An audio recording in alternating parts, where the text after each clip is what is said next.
Hey everybody, it's time for First Friday.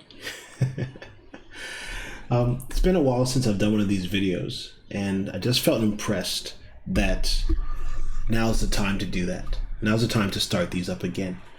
A reason I started these off to begin with was there were just some things that I was just sort of dealing with, and I felt that this was the best way to sort of hash them out in front of a camera. And you know what? If I shared it and it blessed someone else, then great.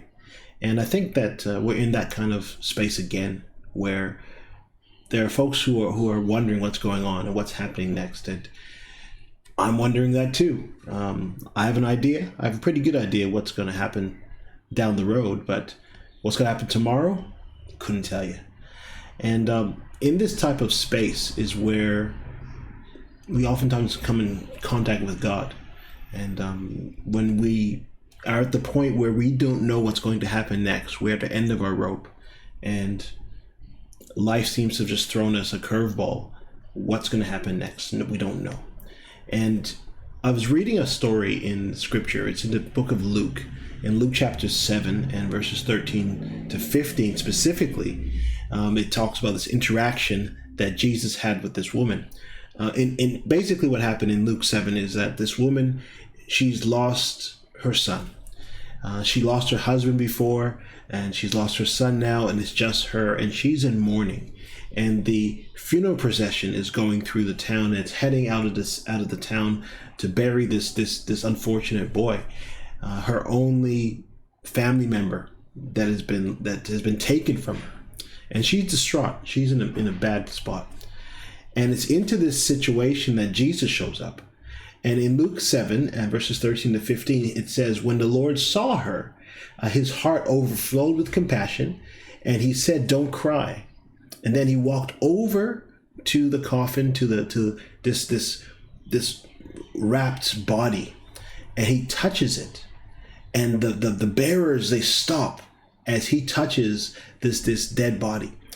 And he says to this young man, "Get up, I tell you." And then it says in the Bible, the boy sat up and he began to talk.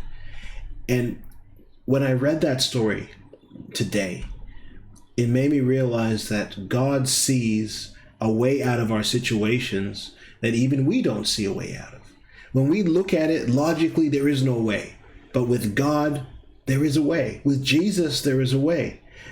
When we look at it with our eyes, or we try to analyze it with our logic, we see this plus this equals 0. I have 0 chance of coming back from this particular challenge. But when God looks at it, he doesn't see it as a 0. He sees it as an empty place for him to pour his presence, to pour his sufficiency, to pour his blessings into. And so I just want to encourage you with that today, as it has encouraged me today, is that in my emptiness is the place where God can fill me the most. At the times when I feel the lowest is the time when he can raise me up to the highest place that I could be. And in the times when I see that there is no way, I find that he is the way. So I want to bless you and ask that God just be with you over this coming weekend, and that wherever you are, wherever around the world you may be, that you would experience his presence personally and powerfully. God bless you on this First Friday. Keep God first.